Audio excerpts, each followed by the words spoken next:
advantages, and so on. But we have come a long way since we started induction, like starting from stripping, enema, later oxytocin, which was the method of induction. Now let us hear from Professor Janish about the newer methods and advances in induction of labor. Professor Janish Gupta, FRCOG, is a consultant in obstetrics and gynecology in University of Birmingham, Birmingham Women's Hospital, England.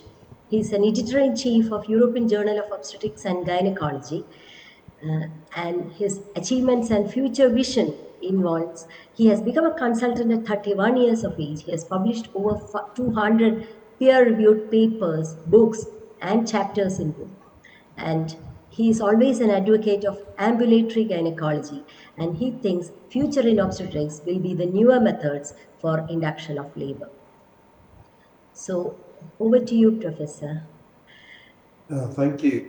Thank you for the invite to speak at your conference. I have been to Trisha before at a previous conference, and I am always honored to be invited to come on a regular basis. I think with COVID, it has reduced the number of face-to-face meetings, but it's very nice to be back again, to be asked again to talk on induction of labor, which is a very passionate topic of mine. So to begin with, can I ask you, what proportion of women are delivered by induction in your practice in UK? So our induction policy is that approximately 35% of women are induced in our setting, and this is very much dependent on the risk level of maternity units in the UK. So they can range from 25% to up to 40%, and ours is a high risk unit, so around 35% of women are induced. Okay, so I think it is almost the same here also, because we also nearly 30%, 40% is the rate here. And another question which is often asked and which is in vogue is elective induction of labor at 39 weeks. So as a policy, do you think it is acceptable to offer elective induction at 39 at or after 39 weeks for uncomplicated cases? Do you routinely do elective induction of labor at 39 weeks in UK? That is actually one of the common queries which were raised. Yes, I mean, I think this has come about from the ARRIVE trial that got published in New England Journal of Medicine. It is a big topic. It has raised a lot of new ideas because placenta matures faster in some ethnic groups. But I think that the implementation, so the ARRIVE study suggested that induction of labor at 39 weeks doesn't increase the risks of perinatal morbidity, doesn't increase the risks of cesarean section. And so to avoid the late onset stillbirths, then induction is a favored option. We cannot, however, implement these elective inductions at 39 weeks. It's a big issue. We pragmatically cannot cope with an increased number of inductions that this would involve. So I think no maternity unit in the UK is actually following this potential new evidence. I think even the American units don't implement these 39-week elective induction rates. I know in India, babies mature quicker, and so potentially having a 39-week induction policy is reasonable. And it would be in Indian policy to implement this, because maybe the Indian placenta matures at an earlier stage. And so to reduce the risks of potentially stillbirth at the late stage, it might be an option, and it may be accommodated in sort of private practice or in government hospitals. But certainly now in the UK, this is not happening. So actually, in many of our places in Kerala, we are promoting elective induction, which is a planned induction after 39 weeks of labor. And it is, and the evidence point out that again, there is no increase in cesarean section. Actually, it is very convenient for the consultant and the patient also to have a planned delivery outcome, and they are also very much happy with it. But I know that there are some disadvantages, like there should be enough facilities, staff pattern to support the elective induction of labor protocol. So moving on to our next point of interest, what is your routine? Can you tell us about the routine method of induction of labor and regime followed in your practice? And what are the agents you use Yes. often? So we our primary induction agents that we use is prostaglandin E2. So these are dinoprostone, which is slow release pessary, and then prostaglandin pessaries or gels that are used. We now have NICE guideline update, which includes misoprostol use, which is PGE1. But we also have within the new latest guidelines, as the evidence supports the use of mechanical dilators, such as balloons and osmotic dilators. Now, osmotic dilators is something very, very new, and it's a very passionate area of my interest, research interest, and I've published the SOLVE study, which is Dilapan osmotic dilators. And we have done a very large randomized controlled trial using Dilapan and compared that with prostaglandin E1, E2, slow release pessary. But I think that the evidence now supports us to maybe reconsider the way that we go forwards, because prostaglandins has been a 4-decade use in maternity units worldwide. But I'd like to maybe go through the evidence between prostaglandin E1 and E2, which you should be up to now. I'm going to share my screen, and that might help illustrate what I think is the differences, the key differences between dinoprostone, which is E2 versus misoprostol. And I think that there are different administration formulations. Of the two types, there's the oral and vaginal administration in misoprostol. But if you look at the overall success rates of vaginal delivery rates, it's a little bit higher in the 24-hour delivery rates with misoprostol. So it has a faster, and what I call a faster and more furious vaginal delivery rates. Caesarean section rates are comparable between the two, but there are a need for repeated administration required. And oxytocin is only expected to be used in a smaller percentage in misoprostol use, but nobody really knows which is the best method, oral versus vaginal versus what dose in misoprostol. So now the WHO and the network meta-analysis suggests that oral 25 microgram misoprostol is probably the best way forwards. But essentially you need oxytocin in about half and just less than half in misoprostol group. The problem with prostaglandins in general is that there is systemic side effects that are common in a quarter of cases that you use it in. And this is more likely that during the cervical ripening effect, you have significant uterine contraction rates with prostaglandins. The key element of any type of induction is that you need to ripen and soften the cervix before the start of uterine contractions. And I think this is where the advantage of mechanical dilators is that you get that cervical ripening, softening effect taking place before uterine contractions take place. In here, you get a lot of contractions that are taking place, and it causes a painful period, and maternal satisfaction is less with the prostaglandins use, and the risk is of uterine hyperstimulation and fetal distress.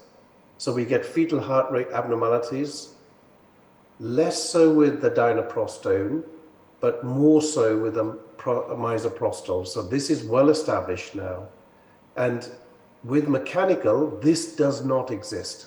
So you don't get that uterine hyperstimulation and fetal distress rates occurring with mechanical methods. And meconium in the amniotic fluid is comparable between the two groups. And overall cost with dinoprostone, you need to refrigerate, whereas it's a room temperature with misoprostol. So, and the cost is low in the misoprostol group, and like with the Foley balloons, they are cheap to use, whereas Dilapan osmotic dilators does have a cost bearing, but not dissimilar to the prostaglandin E1 cost levels. So essentially, this is a summary of the differences between the pharmacological types of cervical ripening agents, but there are disadvantages to use it, and I think we need to revisit that whole aspect. So actually, Dalapan is actually the newer mechanical method, and it is still, I think, a novel method in India. Can you tell us about any complications you have seen or any concerns regarding Dalapan? I think you'll be the best person to know about it because you have been We using it were since. we were very interested in Dilapan because of the advantages it had at the time when we started the study. Now, the biggest advantage we've got is if we were to use a mechanical method, Foley balloons of single or double balloons are essentially a good way of moving forwards. But there's been a trial between Dilapan and Foley called the Dilafol study, and the biggest difference was that although they were equivalent in the way that they cause cervical ripening effects, the disadvantage was something dangling in between the legs, and this was a maternal dissatisfaction, having something dangling between the legs, and it can be painful process during the first 12, 24 hour. Dilapan doesn't have that because it's a rod, a stick that's placed within the cervix, and over a 12 to 15 hour period, you can leave it up to 24 hours. If you get the balloon, you have to get the balloon in through the internal os. Dilapan has to be placed in through the internal os. And once it's there, you get a very good, very little effects in pain other than at the time of insertion, the rest of the time while it's in. So we would send women home without having to bring them into the hospital. And we can have the induction process with them going home. And so we have a policy which I'd like to implement in our hospital. We haven't done so yet, but we can discuss that dependent on our outpatient induction policy. Okay. So we have that potential new method, but allowing women to go home to come back the day after, and I can explain that in a little while. So here at present, what you do is you insert the Dilapan, and then after 12 hours, you follow with prostaglandins or insert. So we don't use a combination of mechanical, so we don't put Dilapan in, and then what we do is we take it out after 12 to 15 hours, and then we do an ARM and start oxytocin, usually within either immediately or 2-hour wait to allow establishment of labor. But usually you expect even nulliparous women to deliver within a 12-hour window once you've ARM'd and or likely to use oxytocin. Whether you wait for the 2-hour window or not, you will expect on average a 12-hour window before delivery takes place, within the 12 hours. So would you like to show us a video of the Yes, so I've got Dilapan? a video of what actually is a a summary slide, so a summary video, which you should. Cervical preparation prior to induction of labor is essential to prepare the cervix for vaginal delivery. Currently, prostaglandins are used, which have a simultaneous effect of cervical ripening as well as uterine contractions.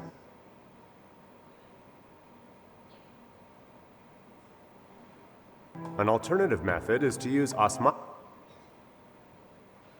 mechanical methods such as Dilapan S, which only has a cervical ripening effect, simultaneous uterine contractions. Dilapan S is a thin hydrogel rod that absorbs fluid from the cervix and causes the cervix to become dehydrated. As a result, the cervix becomes soft and ripened. Dilapan S gradually increases in diameter and can attain its maximum ripening effect within 12 hours. Nevertheless, it can be left in situ for up to 24 hours. As the rod swells, it also promotes release of endogenous prostaglandins in cervical tissue. The osmotic dilators are inserted into the cervix with direct vision of the cervix, although a blind method of placing the rods can be done while performing a vaginal examination. The equipment required is usually 2 disposable sponge forceps, speculum, gel, gloves, and Dilapan S 4mm size rods. Good light is essential. A disinfectant solution is recommended, but not necessarily to clean the cervix. The patient can remain on her bed with her legs folded upwards. Special stirrups or the lithotomy position is not usually necessary. Sponge forceps rather than a tenaculum should be used to stabilize the anterior lip of the cervix. Using a second sponge forceps, each rod is inserted through the external cervical os. It is essential that the tip of the rod goes through the internal os of the cervix. If the internal os is not softened, this can lead to a failure of cervical ripening. Additionally, the rods can be expelled back into the vagina. Mostly, 3 to 4 rods are placed together to ensure sufficient Bishop score increase, but maximum number is not limited by instruction for use.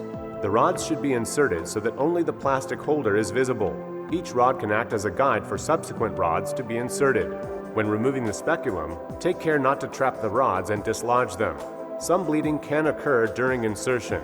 This is common and should not be a concern.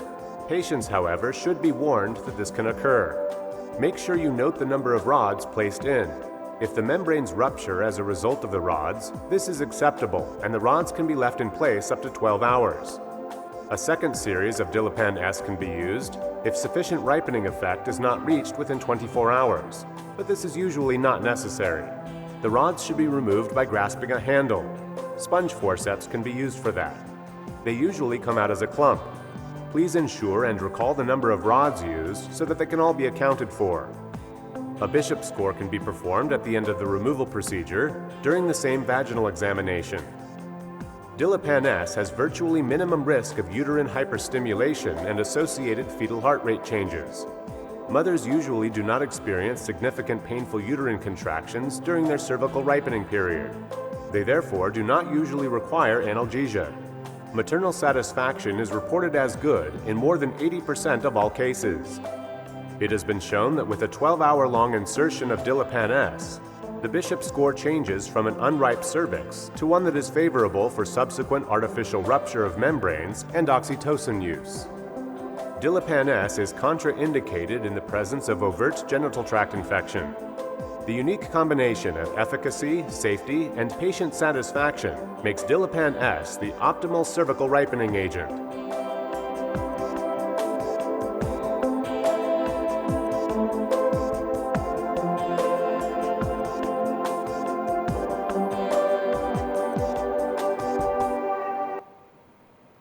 Thank you, Professor, for that interesting video. That's very informative. So just a query, while seeing the video, I just thought, have you ever had an opportunity or an incident when this Dilapan, one of the rod has gone inside and it was missed or something? Any incident like that? That's never happened. We randomly allocated well over 500 patients, women. None of the cases actually led to the introduction of the Dilapan going into the uterus. But it has been reported, but it's not a common occurrence. It's just that if you get the plastic end of the dilapan going to the end of the external os, then the likelihood of it migrating inside the uterus is unheard of. So I think that's not a major concern. That's why we always say that if you put in 5 rods, you want to make sure you get 5 rods out. So you actually record the number that you put in and how many you take out. So what is the maximum number of rods you have actually put in? So 5 is the maximum. I think you don't need to put more than that. On average, the number of rods, even in nulliparous women, was 4 in the study, which is reasonably enough to put in. Now, in the video, you saw the plastic tenaculums, so the sponge forceps have been used. We've now moved to using a single tooth valcellum onto the anterior lip of the cervix. It gives you a better traction of the cervix. You get a little bit of bleeding afterwards, but actually it's not a major concern. So we've moved now from plastic ones to metal ones, and even the metal sponge forceps just gives you a better grasp of the dilapan when you were inserting it. So things have moved on. It's not a concern. It's a very easy process. Midwives do it in our unit. So it's not something that doctors have to do. It is something very simple. We do a CTG beforehand, make sure fetal status is normal, put the dilapan in, and we just check for fetal heart afterwards. You can do a 20-minute CTG afterwards. And if that's the case, they can go home. Even in small growth-restricted babies with other what you would regard as inpatient stays, we can send virtually anybody home now with dilapan, because there's no uterine activity associated with the process over the 12-15 hours. So what we have done now is I've proposed then, and it's yet to be implemented, is that you can have an elective induction policy where at 5 o'clock in the evening, midwife-led unit will put the dilapan in. They will go home overnight. They'll come back in at 8 o'clock in the morning the next day. That's a 12 to 15 hour time interval. They will have the dilapan taken out. If the Bishop score is 6 or more, then they'll have ARM either immediately or, ARM, and then after immediate or 2-hour wait, they'll have syntocinon started. So it's basically trying to maximize your ability to be able to deliver these women on labor ward within a working hour time on delivery suite. So you don't get this delivery occurring in the middle of the night, because women will be controlled in a much better way. With prostaglandins, they can start labor because uterine activity has started. You might get meconium staining, you might get fetal heart rate abnormalities. With dilapan, you don't get any of that. So you don't even delay the process if you were to use, for example, dilapan followed by prostaglandins. You are getting a very controlled environment in which during the day, 9 o'clock onwards in the morning, by the latest midnight that same day, you would expect your women to deliver in. And our success rates from the study indicate that with dilapan and using this technique, your success rate of vaginal delivery rate is around 70 to 75%.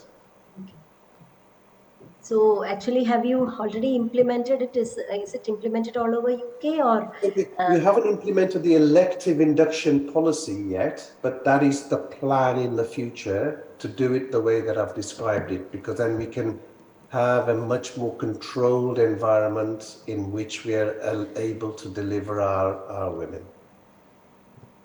That's very interesting to hear, because our policies are yet not reached that stage yet. One more query I had is, when should we diagnose an ongoing induction of labor as a failed induction? And if at all it is a failed induction, the patient labor doesn't start with our induction methods, what can we do next? Yes, so we have a two process where if we're using prostaglandins and we've used two regimes worth, we then regard that the cervix hasn't ripened, then we classify that as failed induction. So we use in nulliparous women, we use two lots of propes over 24-hour periods over a gap of 24 hours. So we 24 hours gap, 24 hours, another series. With dilapan, we can do the same, but it's very unlikely you cannot then rupture the membranes after even two series. In the study, we did use more series, but that's only because of initial and second series never got through the internal os. I know that in India you mentioned using a balloon followed by prostaglandins. Yes. If you've used those two regimes, two series of one mechanical, one prostaglandins, and then you're unable to still ripen the cervix, I would not do a second series. I think you should classify that as a failed induction, which means a cesarean section is reasonable at that point. So if the patient insists that she would like to wait, if there are no other indication, no maternal or fetal indication for an imminent delivery. Yes, so then I think it is reasonable. If the woman is keen to still pursue a second series, then that's reasonable. But I think in general, if they've had two different types of induction agents, a mechanical and a prostaglandin, and still fail, then it is reasonable to offer a cesarean after the first series. I'm sure most of the women would all, opt for cesarean section by the time the 12 hours or the 24 hours have been over. But there are still some chance actually. So failed induction always is distressing for the patient and also for the obstetrician. So can you tell us some measures? You have actually mentioned the protocol which is going to be set in UK maternity settings, like with Dilapan. It seems very useful, but I don't know whether it will be feasible in the immediate future in Indian setting. But can you mention any measures or protocols which you can recommend in Indian setting? Actually, you have mentioned earlier that for us, an early induction, that is after 39 weeks, may be feasible because maybe the one of the appropriate choice because the Indian babies mature earlier. So, any other measures or protocols can you recommend? Can you recommend, for instance, Dilapan to enhance the healthcare team outcomes in India?